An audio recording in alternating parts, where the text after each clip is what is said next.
But Prof. Mercy is my friend and sister.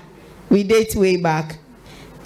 She's an associate professor of chemistry. Whenever you hear her name, you hear chemistry. Hey, Obani chemistry. Wanya be for her chemistry. You know the issue with women. You learn too much. Hey, but she's not a witch. Incoming pastor's wife. Yes. And then we have Miss Felicia. Mrs. or Miss? I don't know why. Oh, the Tettey is your maiden name. Okay, I understand. The confusion we create. Okay, so Felicia Ofosuaa Tettey is the head of counseling of KsTU. So, ladies and gentlemen, these are my panel members. And we have been looking a lot at leadership, advancing leadership. How do you advance leadership when there are barriers? So we are looking at institutional barriers as female in academic environment. I know there are non-academic staff with us, but when we say academic staff, and then she is an administrator and a professional, but once she is in an academic institution, clause on the so she's still in the clause of the academic institution. And so anybody who finds themselves working in academic institution is bound by the barriers within. So when our gentleman was speaking about policies, someone asked the brilliant question. So sabbatical, why are administrators not benefiting from it? And then there was a reason. And so in academia, it's for the academics and the associates. And so once you find yourself there and there is a barrier, you need to find a way to break the barriers. Better still, there is no way we'll be able to be in the university and say that we will take out the administration part of the university work. It is part of it. And so when we are looking at barriers, we are looking at obstacles that are created.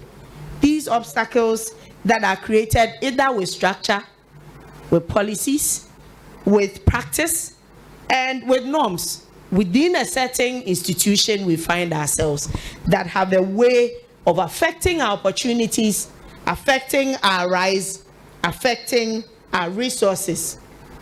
So these are the things we'll be talking about today. And I want to welcome my panel members and say that we'll have a very long discussion. There are some I'll put you on the spot to tell us your personal experience. Because like Prof said, sometimes when you have a real life example, I had a pastor friend who preach and say, we say Paul did this, Silas did this. Were you there? I was not there when Paul was there. So I should be able to get the evidence and say, me, it happened to me. So that you know that, hey, Prof sailed through. So me too, I will sail through. Paul de Okwanwa. So I'll put them on the spot to help us navigate our way with breaking or overcoming these barriers in institutions. And so thank you very much. I hope you wouldn't mind to be very honest with us where you think that you were not able to, or where you think that you were able to pull some strings and it worked. Thank you very, very much. So I tried to put the discussion in sections. So where we understand the landscape of institutional barriers. And then where we try to look at changing the institutional norms. What can we do to change? And then how we try to look at ourselves within the space and then vision into the future. So basically that is what will be our discussion. So my very first question will go, and I think that all of you can give us your thoughts about it. That where or what do these institutional barriers look like?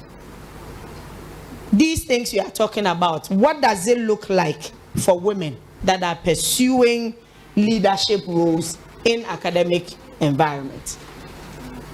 So I think that anyone can start.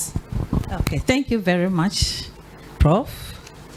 The first thing I can say is an token representation of women in every institution. In fact, it's virtually every institution, especially at the leadership level.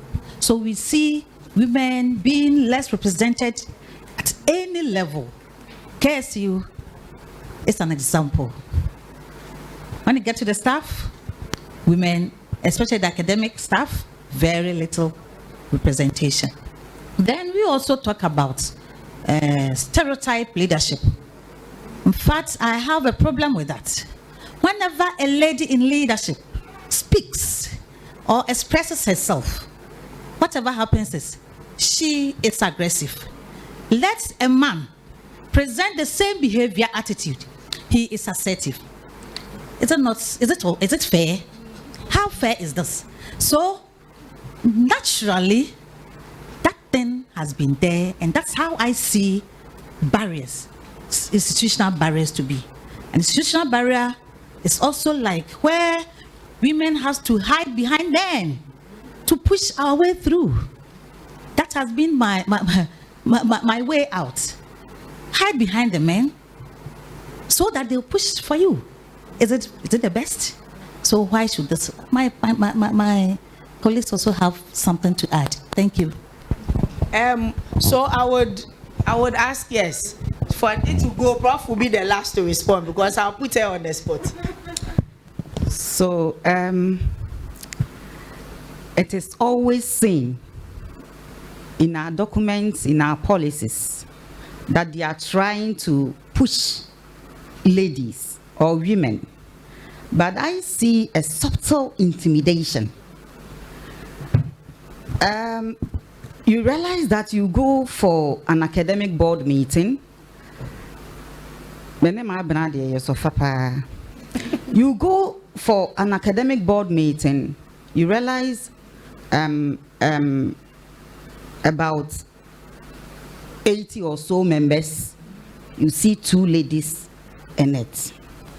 And then when you want to talk, when even you get up to talk, the eyes, the way they look at you, it brings out some kind of subtle intimidation that you are scared. And some of us who have been brought up in a certain way, in fact, when you do that to us, you put us down. And then if we have any valuable thing to share, we coil. So I believe the subtle fight is still there. And it's all because of our culture. Culture is part. Our mindset is part from our part of the world. And I think we don't also understand religion very, very well, especially Muslims and Christians. So when a lady gets up to talk, you need to mind the way you talk because there are men around.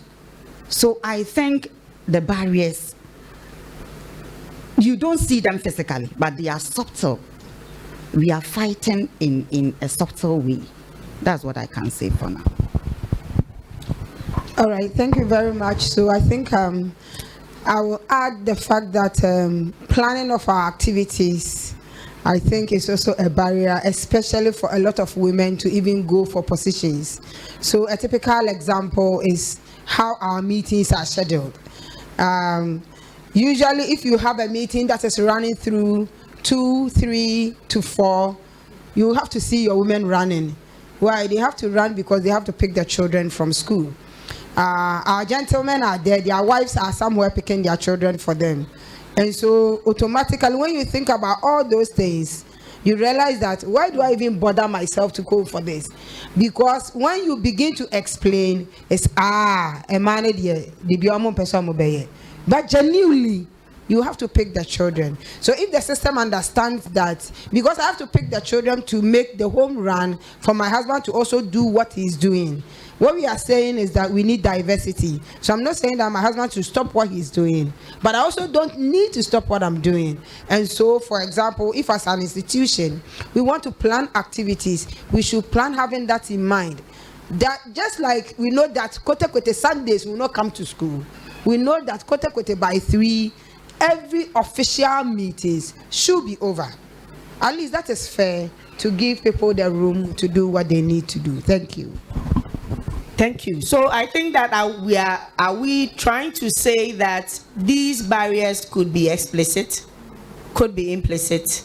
Explicit in terms of the fact that they could be policy gaps or issues with internal runnings of the institutions, and implicit where we are looking at some of these cultural and other practices. So I want to put Prof on the spot, because she has occupied a position which originally are for males.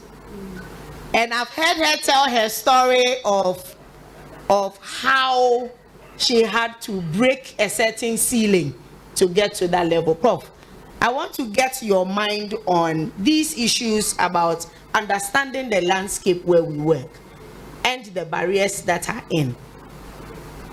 And if possible, how these barriers have been overcome by you. Oh, this is when you set a question like this for your student, you know what it means. The student will forget some along the way, especially at this age. So it will be nice to take them one by one. Well, the issue is, I think the ecosystem for me is full of fear. Full of rumors. So because of that, the women are sort of afraid. That's because we don't like our names to be mentioned somewhere, the rumors that if you do this, then they think you are following the man. There are a lot of things when we want to do, you're thinking, what would they tell your husband? People in the system. So that is one thing I discovered, but it helped me because my husband trusted me. My mind is that if I have a home support, I can do anything. And I want to tell you that because when I came, most people didn't know that I was married to Prof. Oduro. They thought Provelis. Do you understand? Because we carry the car, my car is used, our cassava to be doing things.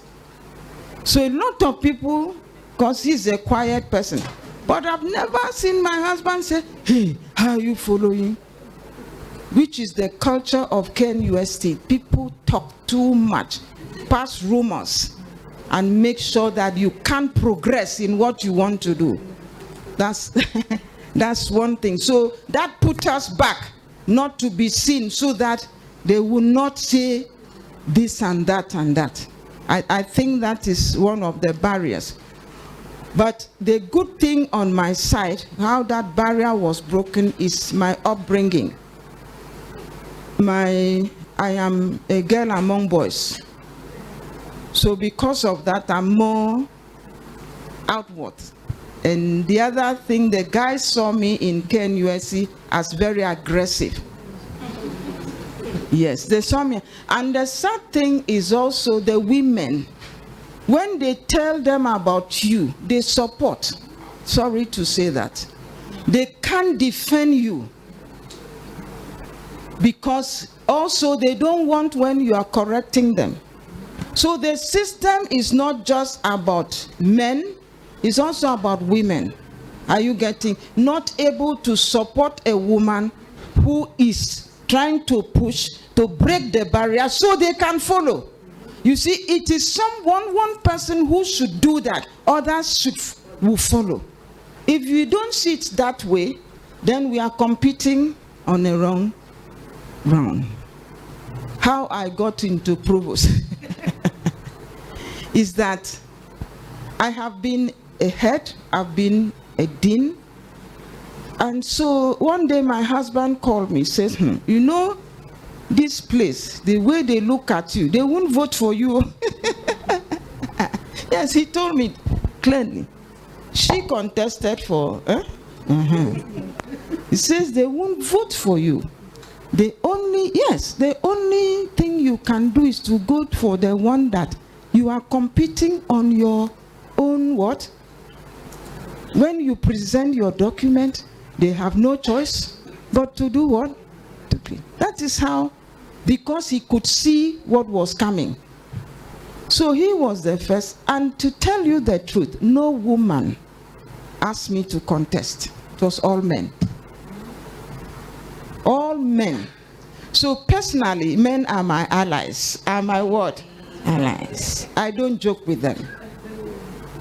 So they helped me put my document, everything. I remember one man, when I told him I was contesting, he says, is it somebody who has told you they don't want somebody? You see, the politics is very, they think they are bringing you, so person will not be there. So I look at his face, I said, no, because I had a backing of my home. So they put, to be frank, the men set up a committee and interviewed me in my house, preparing my mind, because contesting demands a mindset that is confidence, a mindset that you are not afraid, because interviews are not easy. So, but they spend time to prepare me. So I also believe in preparing women. If we really want our women to get into leadership, then we should spend time to prepare them. But they must be willing. They must be what? Willing. If you're willing and obedient, you will eat the fruit of leadership. Because sometimes you say, let's go. They mark time. They do what? Mark time. They give you all the excuses that is in the dictionary in their backyard. So when they did that, I decided to, when I entered the room for the interview, they were all men. They were all what? Men. No woman was on the panel. So you think that should be the first, but I didn't see them really. I didn't see them as men. To tell you the truth, I didn't see them. It was one of them who then pointed. I just entered with my ready to hit the ground. They've already prepared me. So I didn't see. Then one of them looked at me and said, are you a feminist? I said, a feminist? Why? He says, because you use your missus. I said, when they were advertising, they didn't say missus or they didn't request for missus. They didn't put on the advert, you must be married. So, and thank God, yes, I said so. I said, thank God my husband also saw the application and they didn't complain. And then he looked at me. Then they said, am I afraid? And I said, no. How can I be afraid? You're people. Human beings. So I went through. They asked, when they were asking, I could see myself, energy, energy, energy. And they all looked, but the chairman was just smiling. Smiling. Then he asked me, is this your book? Is this your document? I said, yes. One of the things they did was for me to prepare my document. It was different from others. It was what? Different from others. Going the extra mile is very important. That is what will make you stand out. You get it. Thank you very much. Thank you very much. So, I am looking at it in this sense that the barriers will show up in different ways. And that means that you need to be conscious of the barriers. Because if you are not conscious of the barriers, you will not even see them. You might see them as maybe something else and will not have prepared towards it. Thank you very much, Prof, that you saw the barriers and you were conscious of the barriers and you overcame the barriers at a very critical time at an interview. That one is a very serious one. All right. So then I want to ask my panelists that all of us here are women. One way or the other, we have faced some of these barriers. My next question is to all of you that can you share? Prof has shared with us in depth of her experience. Can you share a moment when you encountered resistance in this journey of career for the academics and for our administrator, where you identified or you came against a resistance, whether you were able to navigate through or not. And then along the line, as you give us that response, you would want to also tell us how mentorship or sponsorship or peer networks played a role in you navigating through that particular resistance that you had. Thank you. I didn't face institutional barrier. I faced family one. So family two is institutional. Sure. Mebwa. This is an institution, but it's the first one. It's the first one. It's home one. Not your workplace. Not the workplace. Fantastic. Okay, so let's add that one. It's part. Sure. So the family one. I cannot explain the whole thing here. What I will say is that I have a student, but I've been in the government field for 30 years, since 95. I have a student I taught first year, my first station.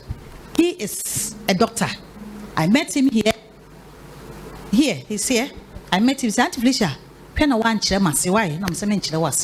that was far back, 30 years ago, 95. Why? So that means there is something that pulled the whole thing. Yes. If I was happy we were talking about challenges in family, and if you have no support from the family, you are very assertive. You need to be very resilient. Know your focus, and that will help you. In fact, if I had not, you're talking about mentorship. Mentorship has really helped me. In course of teaching, I had opportunity to have a mentor, and she taught me to be one, resilient. that word resilience was the first, and willingness, determination, lack of so he said self control or self-confidence. So I'm very confident. I learned it way back in 90s. Why? Because I was fortunate. I did not like that. I did not the fact that I had that mentor, I wouldn't have been able to. I used about almost 15 years for my education to be able to complete my master's. So you can imagine, I went to school on installments. So 98, I was fortunate. 98, then I went for my diploma, and that was a burden. That was something that is something I just don't want to talk about. I pulled through and went. I said I will not face that thing, and I pulled through. So after 98, 2-year program, I completed 2000. 6 years later, I had to go back. In fact, I had already gotten married. And so you can imagine, marriage, giving birth. When I was almost completing my diploma, I got pregnant. I gave birth to my firstborn. Then I went back to Sunyane. Went 6 years. I came back for my my degree, first degree. So 6 years, what went on? I am intelligent. I can read. I can write. I can learn. But somebody will tell you, I don't want you to go to school. You get me right? Meanwhile, people would say, oh, women should be submissive. I don't know how they understand the submissiveness. And we are not for that today. And so I said, oh, for that, I will accept. I will sponsor myself. So don't worry. If it's about money, I will have to sponsor myself. I went back with one child, one stick. You know that. I had a child. So I had a stick over there. I entered 2006. Oh, all of a sudden, another pregnancy. You see, you came there and gave the whole thing to me. You see that thing? And the whole thing is that. In fact, Lovey was still pursuing. That is it.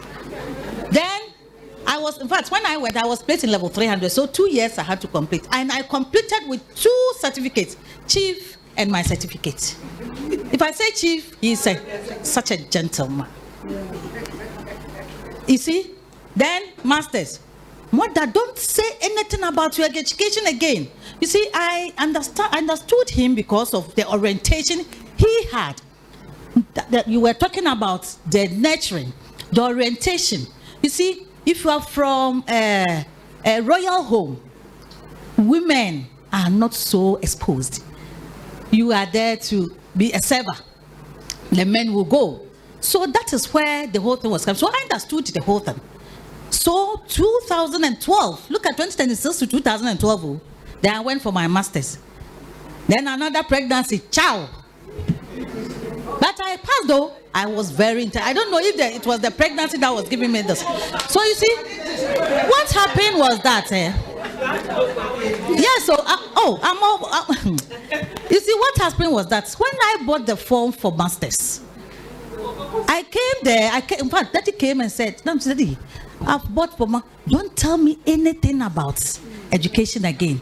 Where you have gotten to is enough." Say yes, sir. So the day came. He came home. I was off to KsTU. So I learned. He asked, "Where's mother? Where's mommy?" "Oh, mommy's gone to KsTU. Why?" "He's going for an interview." So he did not tell me anything. So I was in KsTU when he called. "Mo, where are you?" So I'm in KsTU going for my interview. But why didn't you tell me? So I just wanted to follow your instructions that I shouldn't tell you anything about education. Then he said, "Oh, Debbie, may support 200%. Hallelujah." He even paid though. The diploma degree he didn't pay, but here, you see the whole thing. It's about the submissiveness is different. It's not about. It's more of respect. Don't argue. It will lead to resentment. You get me right? And now. He will even suggest more. Now we just say, "Aren't you going for this? Aren't you going for that?" In fact, I'm so proud of him. He really helped me. So now, those attitudes, positive attitudes, mother has it so much. You get me right? So, in fact, let's not think that the sky is just like, well, somebody has gone and I'm at the back. In fact, I couldn't go with my colleagues. Education is not a race. Life is not about competition. Please, life is not about competition. I wish everybody will see this. Thank you very much. Thank you very much. Thank you very much. So I think that Prof. Mercy Badu will give you. So there was a follow-up question I was going to give. I didn't say it. But some way, somehow, she has answered it for me. So you continue. When you are done, I'll tell you what it was. All right, thank you very much. So I also share my experiences at KNUST. So I started working at KNUST quite young. After national service, we started our masters. Then when we were finishing with the masters, we heard that the university was actually looking out for recruiting young people. And so the first thing we started with is the fact that when anybody saw myself and Linda and two others, Marianne and Nat, anytime anybody saw us, especially during the exam, they thought that they had seen TAs, but we were lecturers. By the grace of God, at our time, we were not having assistant lecturers. So we were not assistant lecturers. We were actually lecturers at the university. So that was the first obstacle that you come across, that every time you would have to identify yourself well so that they know who you are, whether you are amongst them. I remember very well at a point we were parking our car, and then I think one of the registrars thought that a student had come to park the car where she is supposed to park her car, and then called us, so myself, Nat, Marian, and then she was talking plenty. We were just quiet. Then when she finished, we said, "Oh, we are the new guys that have been employed as lecturers at chemistry," and that was it. She said, "Okay, then I'll park my car here." Yes, so that's it. And of course, that was a lady anyway. It wasn't a guy. Right. So I think I understood the challenges that we were supposed to face in academia, because this at the same time is when I think they have started the Stengel Spine, and anytime they went for meetings and they came back, they told us that if you have masters and you are teaching, you need to have a PhD, otherwise ube kofi, you'll be sad. because single spine is looking out for professionals with PhDs. And so all of us were looking for opportunities to have PhDs. And some of us, immediately we got appointment letters, we started planning for marriage. And so we got married, and we couldn't waste time. By the time we were celebrating our first year anniversary, we were holding about 8 months, 9 months babies. And so you can imagine how challenging that would be for you as a young person, having a husband, having a child, trying to establish yourself in a system where you actually ordinarily wouldn't qualify. That is very, very difficult. But we, by the grace of God, I think we went through. So for me, for example, I think I was always looking for opportunities. And I think from there, I would want to advise all of us that we don't really need to sit and wait for somebody to help us or do something for us. I think we should be looking for opportunities. So I was looking for opportunities everywhere. I remember very well our former Vice Chancellor, once I spoke with him, and he said, Mercy, now who go school? I had a son, Kingsley.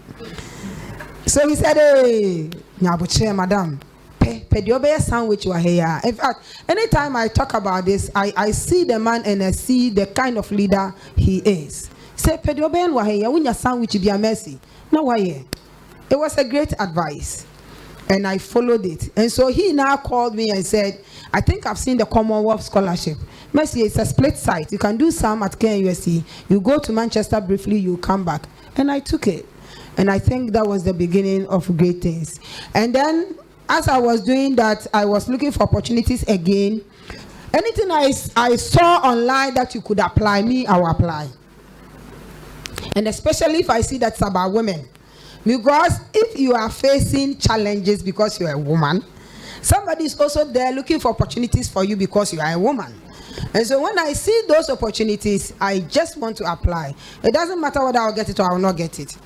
So I applied for the L'Oreal UNESCO grant. As soon as I got it, I said, hallelujah. They said, you see, they give you the money to put it in your pocket. As a PhD, as a female pursuing PhD from developing world. But when I got the money, what I did was that I said I will buy things and take it to my lab in Ghana. So that pocket money, which was $20,000 US, I use it to buy tools to help me do my chemistry. Because if I don't do the chemistry well, I cannot get publications. If I don't get publications, I will not qualify to be promoted. So that's what I did, and I bought things and I brought it to my lab. And then at least, even if you have an undergraduate, they will help you. The work that they do, all you need is to pay some attention and give them some time. The undergraduate thesis, you can publish from it. And you can get very good impact publications. Men that are say undergraduate, most of us, that is what has brought us this level. Because you need to get to a particular level before you can get a postgraduate. And you can get a dedicated postgraduate. Because sometimes the postgraduate might not be dedicated. So what I'm trying to say is that the obstacles are there. But if you know that these are the things that are in front of you, but you really want to go over it and go ahead, you plan and then you do very well. So not long ago, I've become associate professor. I said, I've been teaching now. Let me of course, we are only 2 ladies with professorial rank at the physical sciences faculty. I said, my age one man I be like I'm doing like boy. Let me also go for vice deanship. So I did. I mean, let me tell you the experience first before I talk about the outcome. So the experience is that, I mean, anytime I talk about it, I tell people I'm so happy I did. Because, to be honest, no matter how hard you put yourself as if you are doing something, I think somewhere in us we are always afraid that we might not make it. But what the elections did for me is that when I started going around, my colleagues saw me and they said, every time they say, hey, Messi, when you're Dion, hey, you can come here and come. So my opponent was in mathematics and statistics. We have heard that they will always vote for their people, but I don't care. I will go to their, even when you enter their room, someone will ask you, now, my colleague, also at least you have seen my face. So by going through that, I have to come because after all, even if I come, you will not vote for me. Why would I sit down and cry? You know, so it gave me some kind of confidence. And one thing that I also appreciate is that after the elections, of course, I didn't win because they will not vote for me. But I could get votes that I counted, that I said I did very well, because it's not only chemistry people that voted for me. It means that by going out there, I was able to convince people. Of course, it was not up to the number, but it's okay. And after the elections, immediately, I think in the evening before I slept, I sent the message to thank them for voting for me, and then congratulated the guy who won. You see, our colleagues, anything that you do, they think you are fighting with them. But really, it's not a fight. Me, I came. Vote for me, let me go. You say you know, vote. It's okay. You see, that thing I did, everybody came back to tell me, hey, Mercy, why you are there, Papa? They thought I was going to cry for 1 month in my room and I will not come out. And I said, oh, this thing, I said, vote for me, you will not vote for me. Why should I go and cry? I will not cry. But anyway, the lesson I have learned is that next time when I'm going, I will negotiate behind before I start the journey. Because the thing is that the forces, you have to negotiate. And I have learned it. So next time, and every time I tell them, I say I will come again. Next time I'm not coming as vice dean, I'll probably come as a dean. And they will be laughing. But it's true. I'll prepare myself, I will negotiate, and I'll go again. And so I think we should understand that the obstacles are there. Let us know that it is there. Let's not think that it is not there so that at a point we get surprised. No, they are there. But let's prepare ourselves and fight well. And then leave everything to God. Whatever happens to, let us take it in good faith and then move on. Thank you very much. Prof. Mina, you add one or you are fine? You want to run? You have a lot to tell us. You see, what I like about this engagement we are doing is that we have a lot of young, or what we say early career. There are early career women who are here and all over the place that need some of these things that we give. I tell people that if you are in this dispensation at this time and you do not progress, then it is you. Because we faced the era where nobody, because you came in very young and you came to meet people who were your teachers who had not progressed, and you already seen as a threat from day one. So you go and battle things out. I tell you, when we came into academia, we were young, like Mercy said, young. We came in and we came to marry and we came to give birth. Then we had colleagues who opened their mouth and say, Mimi na miye jumeru ame for bad. Because your farmer then amaye, I won't kwan amao. And they say it to your face. They are not saying it behind you. There were times you had to stand up and say, I think I remember telling one professor now at the car park that we are and I may be fear, I may be can't say my colleague can't say me. Kebe yeah, well, honey, and yummy, me wa.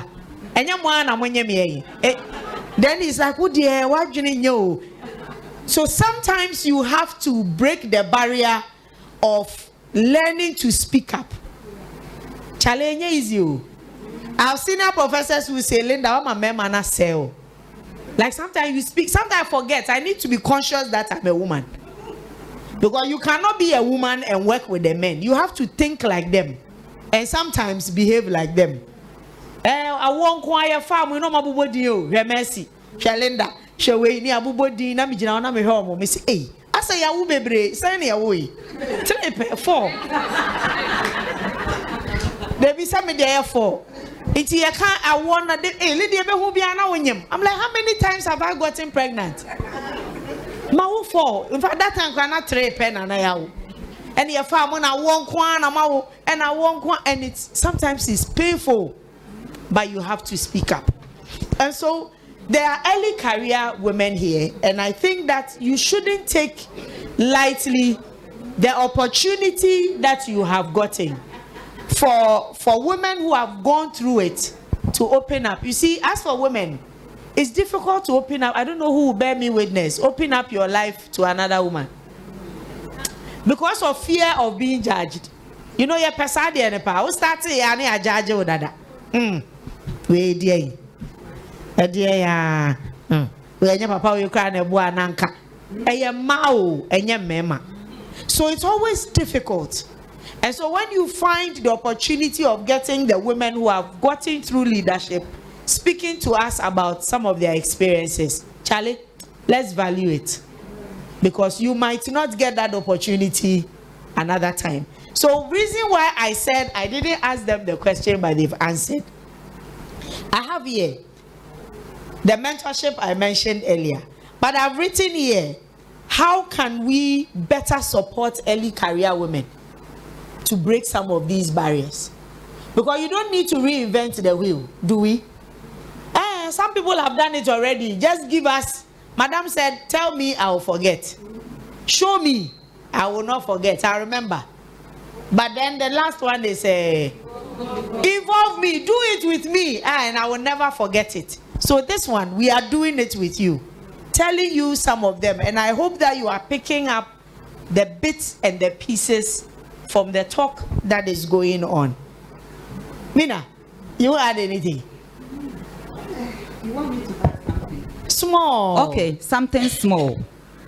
I don't know how to start it and where to end. Pick from somewhere. In fact, I was employed in this institution to establish a department. I was told during the interview, we want you to establish, because of your background in clinical microbiology, my master's, we want you to establish a department of laboratory technology. So we are interviewing you for that. I said, no problem. I was interviewed. I think I had about 2 interviews. After that, I was given an appointment. I don't have a department. So I'm supposed to start a department. Single person. So I designed my curriculum, everything. I was going up and down from institution to institution. Those who have established or those who are running those programs. I have established designed my curriculum. When I sent it, said, wow, we believe this curriculum can be split into 2 for 2 programs. I said, no problem. I went and then I did the same as they instructed me. Medical laboratory technology. At that time, we were running the polytechnic system. So we were the first polytechnic to run medical laboratory technology. So it was split into 2, science and industrial laboratory technology, and that was the only program in this nation. Science and industrial laboratory technology. It was never run anywhere. So I had 2 programs, curricula. So we were waiting for accreditation. Am I the one to issue accreditation? I did everything. 2 years, we were still, in the process of getting accreditation. New department, new programs. So I was called one day when we had a new rector then. I was called by management that if I was invited, that I should see management. And I made everything ready. So management, I went to management to meet management. I was carrying 2 boxes of my documents. So I went, they asked me, who are you? I mentioned my name. Yes, we know you are so and so, but we've been seeing you up and down in this institution doing nothing. Because we have heard that you always dress nicely, you are going up and down. Sometimes you are in the clinic, we don't know whether you are a doctor or you are a nurse. In fact, it was an insult. So, what are you doing at all? I said, these are my documents. I have prepared 2 programs waiting for accreditation. Okay, since 2 years now, you've not gotten accreditation for your programs. We want you to, we want to release you. I say, no problem, you can release me, but get me a place so that I can take my release letter there to work. And so we battled here and there, and then finally I didn't hear anything from them again. And fortunately, they came for NCT, came for assessment, everything. And fortunately, we went to NCT, was NAB, then NCT NAB. And these 2 programs, others were going for interactions here and there. They called me, Madam, are you the one who prepared these documents? I said, yes. Can you tell us the relevance of these documents? I told them. I rattled. And then they said, we have no question again. Your programs are granted. You are going to run them. And now, I believe we are all here. Medical lab and science lab is one of the hottest programs on the university campus. So this is just something small that I can say. So perseverance. Know what you want, know where you want to go, and know what you have to do to get there. I'm not the one who is, I'm not a type who is so ching, but I speak out when it is necessary. Yes, thank you so much. Powerful, powerful addition. You need to know what you want. And I think what I pick from there also is about the fact that when you are doing it, do it well. Do it and do it well, so they won't get anything else. See. So all the talk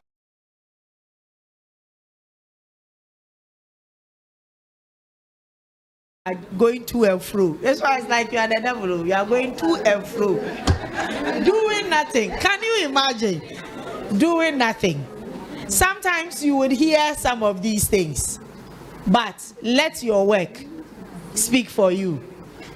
So when they are not speaking for you, when they get in contact with you, let the work you have done speak for you, so that it would make them keep quiet. So that is it, that you have gotten that response. I needed that one. Perseverance and hard work. And insisting on what is rightfully yours. It will come to you. So as you think, so you are. So those ones are still coming back. So we all know that academia is quite rigid, quite traditional. I had the say na yeno. So it values tradition, and sometimes even at the expense of progress. This is how it is done. And like a straitjacket, this is how it has to be. How can women leaders drive change without the fear of backlash? Quote unquote, disrupting the system. Oh, sorry. How can women leaders, or how can women change the narrative without necessarily disrupting the system? And facing backlash. And facing the backlash. Yes. So currently, let me just tell you what is happening in my backyard. Mano. They say they're mano. Mano ye bibia. They say they're mano. And I'm like, mano, how many are we? So sometimes I have to tell them that you forget we are in the minority. It so happens that the very few that you come in contact with every day are all over the place. So I sit as the vice president for UTAG in KNUST. So I'm the first Obano. Then we currently did election for convocation. And our convocation, incoming convocation chair, another Obano. And then they do appointments and mano. They say they're mano. They say they're mano. Then I'm like, so when the men were doing it, you never said a mano. Yeah. Now that the women are coming, so we have wisdom. Women in science. Wisdom, you brought it so that you can push the women. I'm like, how do we give to the young girls in secondary school what we don't have? So we are grooming ourselves so we can give. You are coming together so you can push your women into places. Now, my question. How do we get these young women into leadership without suffering the backlash? Quote unquote, we are spoiling the system. We're pushing women. Thank you. Thank you very much. So I asked myself, who will give us that backlash? Is it the men alone or we, the women? We are parts.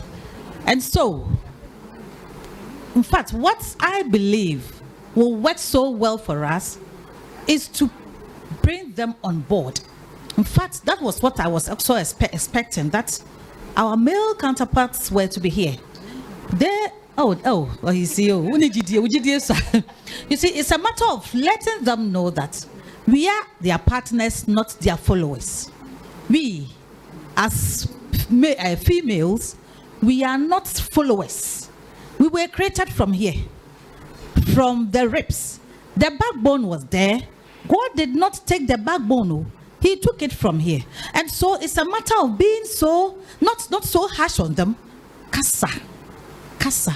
Men are easily lured into so understanding so many things. Mommy said it. And so we partner them. We see them as partners. And they also help us as male allies to this program or this reforms. I believe any beginning will surely come to a successful end. And so we need to bring them on board.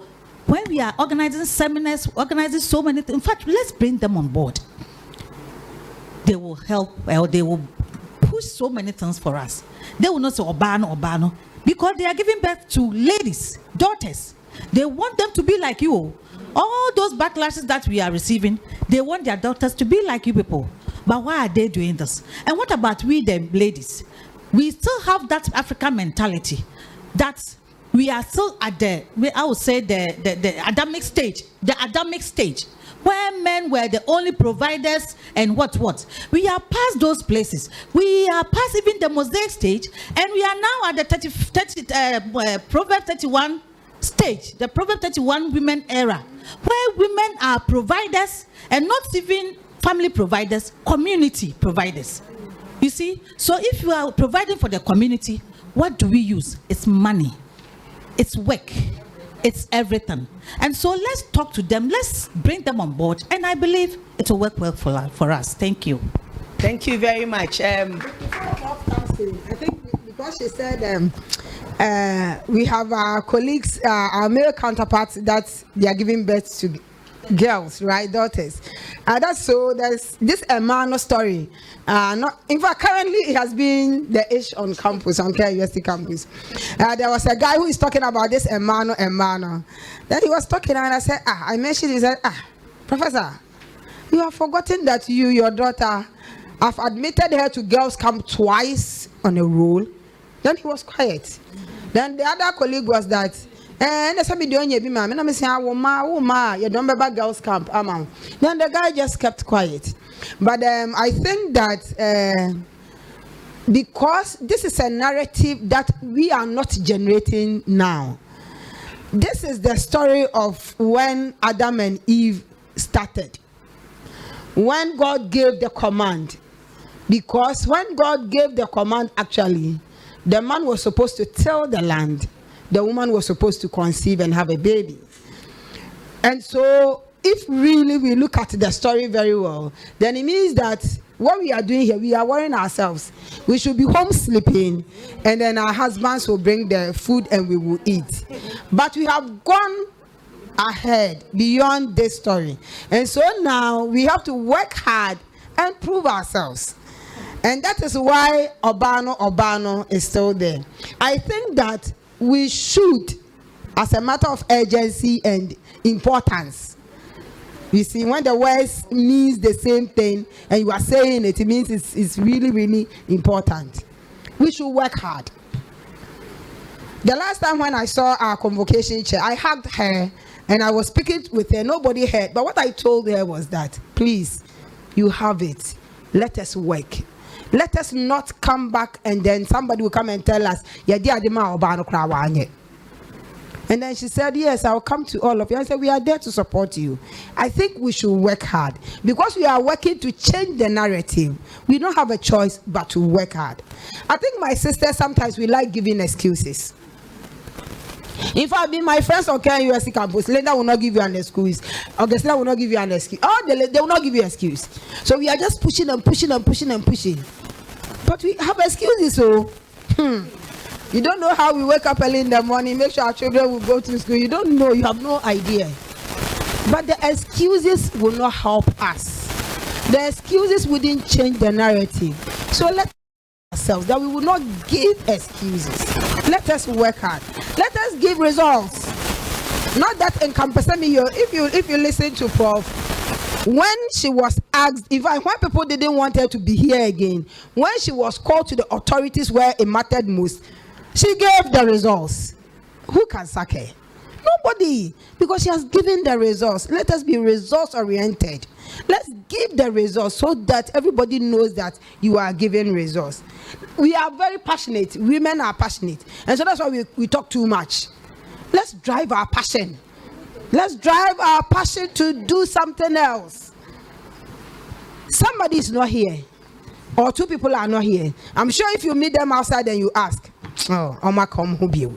I mean, them in community time no cry. No, akasa bebre no dey go. Oh, kasa no. Na di baby ho no oti. Ochina ye bo with the house ho. Abi, ontimi nyo obegina baby akasa basa onye leadership person. Enti yanhwe na yenyere ye ho enye adwuma no. Madam Asi. So I think that a follow up to it before I'll get Prof to do the final roundup for us. But we are in KsTU. I can say that we came in from KNUST.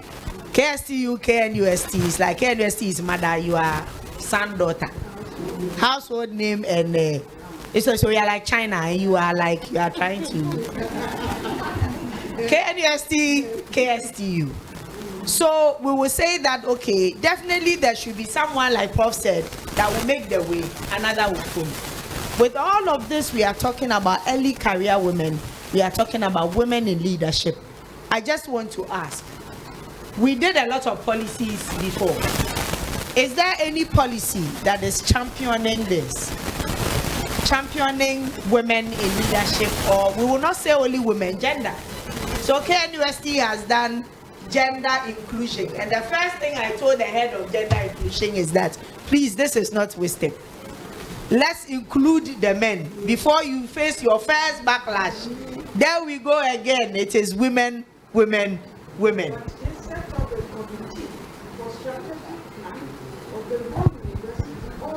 All male. Trouble. I'm sure. I complained yesterday. Yesterday, did they see you? Madam, as for the fight, we'll fight. The fighting is there. We are fighting. So gender is not women. So I'm just asking that if there is nothing that is pushing the younger ones to move, maybe this one is a call for action for KsTU. Maybe they have something.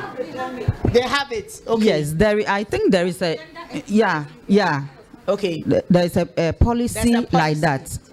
Even we have a group that is called WITED, Women in Education and Development. You see, they call us witches. Instead of the WITED, they call us what? Witches. So when you want to organize a program, in fact, it's a hell of time. It's a burden. have to be moving up and down. Yeah, the witches someone come who. So in fact, we started something, I think 4 years ago or so, 4-5 years ago, and it was doing well. We go to secondary schools for outreaches and those things. But they call you witches. Yes. So we have something like that here. No, but Prof, I think that I'm sure there are vibrant women here in this auditorium that would whip their interest. Once we whip their interest and then we keep moving, it will help, because there's somebody amongst us who needs someone to help. You go, I'll follow. You know, there are people who want to work behind the scenes. They will do the behind the scenes work. But these are the things that I'm talking about, that we need to look at the policy. If the policy is there, still whip ourselves in line and get it to go. As for the witches, I didn't know about your witches. You see, I mentioned it, that she's a professor of chemistry, but she's not a witch. So even in KNUST, that is big. I got someone come to me and say, at first when you walk around this campus, you only will hear animals crying in the night. But now, you are walking on top of the trees, you hear, hew, hew, hew. It is wisdom people. And the senior witch is there. I said, who is the senior witch? He said, that's why you have to come and pay, I'll tell you. So as for the witches, we are branded as witches right from everywhere that we go. Why? Because we are championing a cause, and you know, you have no idea how people are benefiting greatly from this that we are doing. We would want Prof Ibok to give us something. I don't want to go and bring plenty things.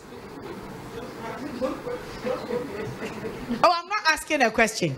I'm just asking you, because you are our mother, that with all that you have gone through and risen through the ranks of leadership and still are leading women, what do you see as the future direction that we all as young women that are climbing the ladder, maybe we are on different levels of the ladder, but we are still climbing because the sky is even the beginning for us. How do you see the future for us? And what do you think would help us, or how do you think we can better navigate our way in achieving the leadership front, still having our male counterparts with us as allies? Well, we can't go on this journey alone. I will say that and emphasize that I am where I am because the men are part of the journey.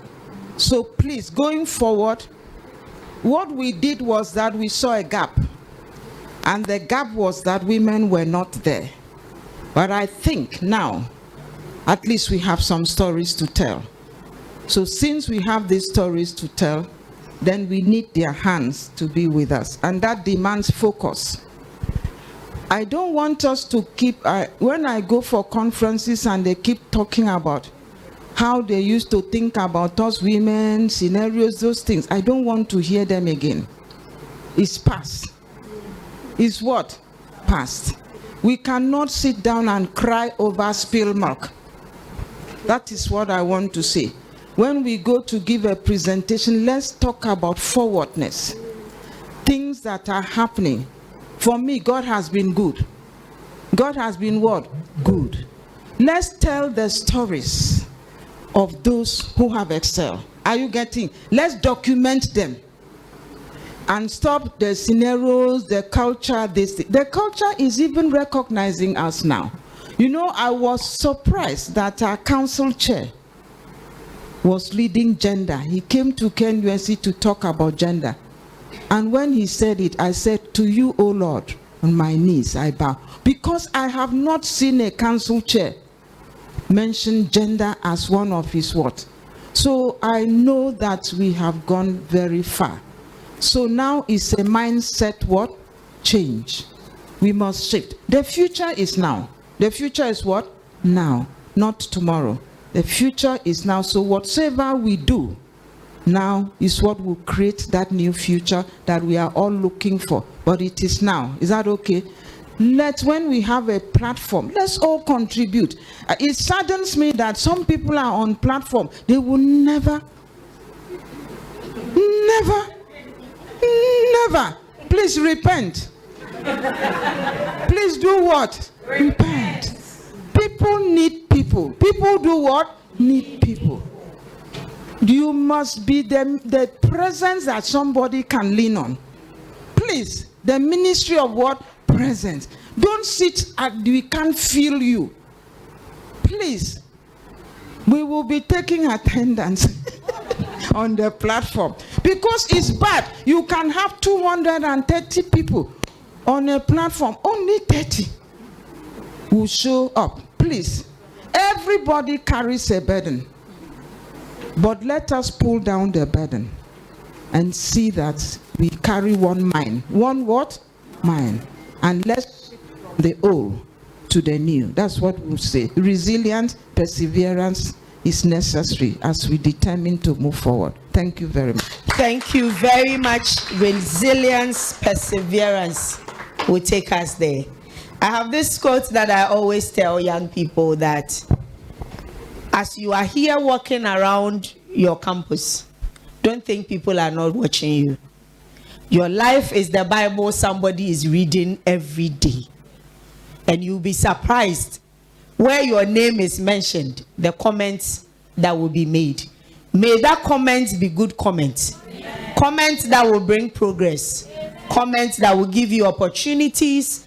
Comments that will make you rise and keep rising and rising to the top. Thank you very much, my panelists. Thank you, Prof. I know you are very busy, but your love for women and for women in leadership, I don't know what to say, but your mentorship is appreciated, and we want to say thank you. Thank you, Auntie Felicia Tettey. So thank you very much for finding time to be here, all for the love of our young women, so that we would rise up and become good leaders. Thank you, Prof. Mina and Prof. Mercy, for spending your time with us, and to all of you that are here. I know that you could have been somewhere else, but because you want to be great women in leadership, you are here. May this engagement not leave you hanging, but may this engagement push us forward. And tomorrow, may we be the light for the young ones that will come after us. Thank you very much for having us.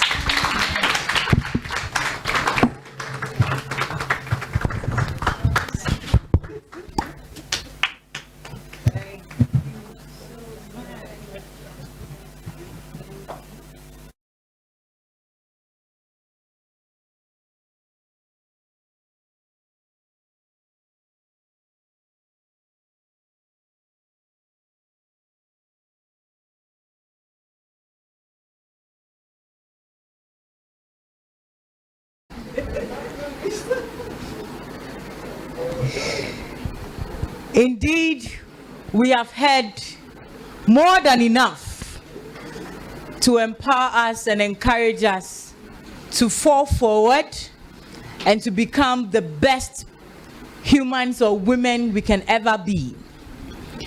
We are moving on to our last speech for today's program.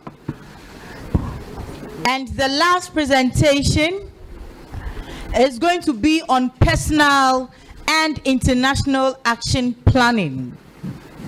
Personal and institutional action planning. I beg your pardon.